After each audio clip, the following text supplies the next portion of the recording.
Bueno, yo hice un mini análisis de una mortal que no es politóloga, pero que ha estado como motivada por estos jóvenes, muy alerta y haciendo mucha conciencia y viendo un poco más al paso lo que está pasando. Pero me pregunto yo, ¿el reto más grande es controlar la pandemia o que por fin se ponga un freno a la impunidad que hemos vivido todos estos años? Doña Altagracia. Mira, la pandemia es un fenómeno mundial y hay estrategias que han sido exitosas. En República Dominicana no ha habido éxito porque no ha habido estrategia. Cuando empezó la pandemia, cuando tuvimos el primer caso, y gente como Edith y yo, que le estábamos dando seguimiento del primer día, la recomendación de la Organización Mundial de la Salud era un volumen de prueba equivalente al 0.5% de la población por día. En República Dominicana eran creo que 4.000 pruebas por día. Aquí todavía no se han hecho. El primer mes nos lo pasamos esperando que Gonzalo resolviera cualquier cosa. Y el primer escándalo de corrupción, Edith, si mal no recuerdo, fue un mes después, ¿verdad? Cuando sí, efectivamente. Cuando se conoció la compra por 1.500 millones de pesos.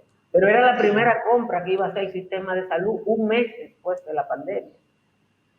Y que yo sepa, la compra no se realizó, pero los productos se entregaron, porque después supimos eso, sin contrato. O sea, aquí no ha habido control de la pandemia porque no hubo interés de controlar la pandemia. Pero sin embargo, doña Altagracia, el otro día, cuando yo le decía que se hablaba de que estaban colapsando los hospitales, las habitaciones, usted me decía, no es verdad. Lo que hay es un ministro de salud que no sabe cuántas camas hay realmente en este país. En ese momento era así, y ahora las camas que están faltando son las del sector privado. Cada clínica privada asigna una cantidad de camas para el COVID.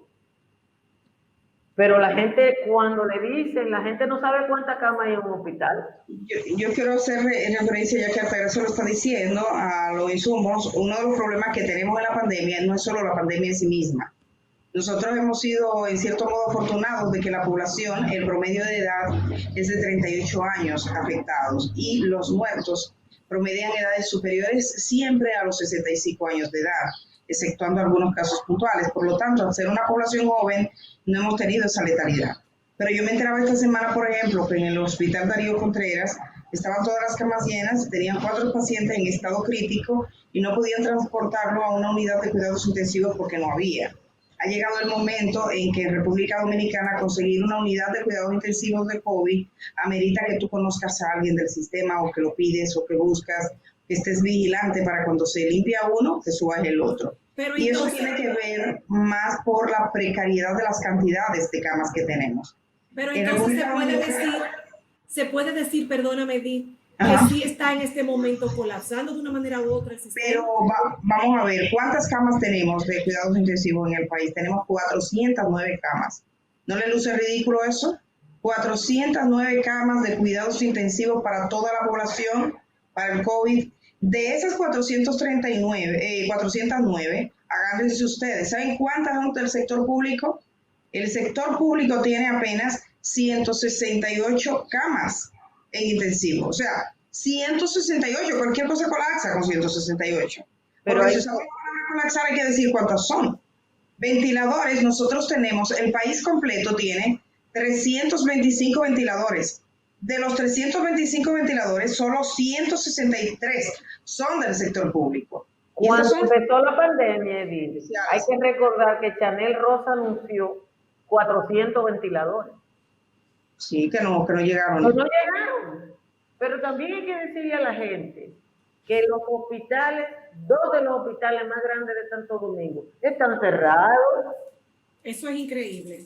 O sea, Danilo Medina anunció el 27 de febrero en el discurso que el 10 de marzo iba a inaugurar la ciudad sanitaria Luis Eduardo Aybar. Y estamos a 8 de julio. Pero el Hospital Padre Villini tiene 2 años cerrado.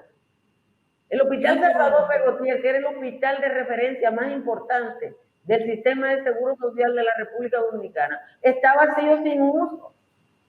Pero entonces entienden ustedes que Luis Abinader sí está en la capacidad, al llegar al gobierno ya, un presidente electo, de poder controlar la pandemia? ¿Ese no va a ser su reto más difícil en este momento? Hay un problema importante. Yo no creo que eso lo podamos aventurar. Especularía y no sabría porque son muchos factores los que están aquí. Yo quiero aprovechar este programa como aprovecho cada espacio donde hable, decirle a la gente que tenga cuidado, que se cuide, de que rompamos la cadena, porque lo que pasa es que República Dominicana comenzó a hacer la desescalada cuando estaba subiendo. Casi todos los países tienen ese pico que va subiendo, subiendo. Se sabe que hay un momento que se mantiene en alto y luego baja. Nosotros estamos en la etapa de subir. Y es en la etapa de subir donde se hace la desescalada y están trabajando los hoteles. Aquí están trabajando los restaurantes. Yo siento mucha aprensión cuando yo veo familias que sacan fotografías con todos sus hijos en un restaurante. No hay necesidad de eso. Y yo entiendo que hay una necesidad económica de reactivar la economía, pero vamos a tener que tomar medidas responsables en ese sentido. Pero hay que decir una cosa, Edith. En todos los países donde tuvimos los brotes, al tercer mes empezaba la meseta. ¿Por qué? Porque Alemania lo tuvo el segundo mes, la meseta. Y Italia y España al tercer mes. Se estabilizaron los casos y empezaron a bajar. Es que aquí no hemos hecho nada para que frene. Porque aquí lo único que se hizo fue confinar la población. Pero cuando se confinó la población, se hacían 3 pruebas al día. Yo fui a San Juan de la Maguana y le pregunté a un médico, ¿cuántas pruebas en promedio se hacen? Y él me dijo, aquí llegan 5. Entonces en San Juan no sabe cuánta gente tiene COVID porque le hacen pruebas 5 todos los días. Sí, uno de los principales problemas que estamos teniendo es el acceso a las pruebas. Entonces, pasando al tema de la pandemia, que hay que ver cómo lo va a enfrentar, definitivamente ahora se siente mucha inseguridad. Una vez que pasaron las elecciones, se rumora mucho el tema de si nos cierran o no nos cierran. Pero lo que no me respondió doña Altagracia es si realmente entienden ustedes que de aquí a enero ya deberíamos tener un comienzo de que se haga realmente justicia, de que se detenga la impunidad. Mira, yo creo que esa es la demanda fundamental. Ahorita Edith decía que Luis Abinader caminó con nosotros en la Marcha Verde. Él se comprometió a un Ministerio Público Independiente y lo ha reiterado. Y por tanto, como lo ha reiterado un Ministerio Público Independiente, eso solo es el paso inicial para cualquier proceso. Porque yo siempre pongo de referencia del valor del Ministerio Público ese voto disidente de Miriam Germán en el caso de Brecht. ¿Qué fue lo que dijo Miriam Germán en su voto disidente? Con ese expediente no va a progresar ningún caso, y eso pasó. ¿Por qué? Porque el Ministerio Público, a la Procuraduría General de la República, no le interesó hacer una investigación y elaborar un expediente que condujera a un juicio decente, para no utilizar otro término. Eso puede ser un punto de partida. Ahora, yo creo que tiene que ser la señal más clara del mundo. Porque, como te digo, lo que está pasando ayer, el pasado martes, fueron detenidos en Panamá los hijos del expresidente de Panamá, Ricardo Martinez, por una solicitud de extradición por el caso de Brecht. En el único lugar de América donde no hay nadie sometido a la justicia en términos formales por el caso de Brecht, porque ustedes saben en las condiciones que está. Tommy Galán, que perdió ahora la jurisdicción privilegiada, va ahora a cambiar todo lo que se hizo en este juicio porque él va a la justicia ordinaria. Y eso da vuelta y vuelta y vuelta. Ahora, si aquí hubiera un ministerio público, otra cosa hubiera así. Y mira, ni siquiera es un ministerio público que lo que ha pasado aquí no solo es que el ministerio público no actúa contra la impunidad, no investiga los casos o no procura los datos. Es que dentro del ministerio público hay prácticas que a la luz del buen derecho serían delictivas.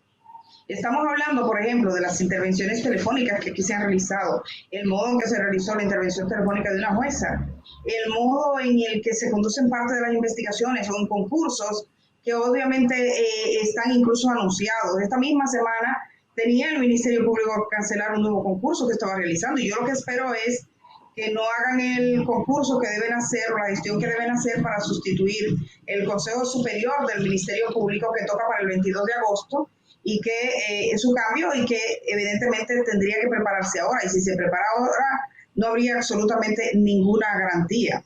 Yo tengo una amiga periodista brasileña y ella me decía, Dominicana lo que tiene que hacer es pedir información. Entonces nosotros todavía podemos pedir información a Brasil. Nosotros no vimos una gestión de un ministerio público que se trasladara a Brasil mínimamente. O sea, si ustedes se imaginan que aquí apresaron a uno de los mayores narcotraficantes, que es César el Abusador, está arrestado en Colombia y de República Dominicana, no fue una delegación del Ministerio Público a preguntarle, oiga señor, ¿quiénes eran sus socios? ¿Cómo usted trabajaba? ¿Qué fue lo que pasó? Eso es un interés fundamental. Yo no digo con quién esté, yo no lo sé. Es el Ministerio Público que debe indagarlo. Del mismo modo que debe ir a Brasil, como fue todo el Ministerio Público encargado de esa área de Perú. Y obtuvo casos. Y en Perú se sabe quiénes eran esos codimones que aparecían con nombres no reales y le pusieron cara a cada uno. Nosotros no hemos podido ponerle cara. Mire, todavía. Definitivamente tenemos que ir a una pausa, pero quiero regresar.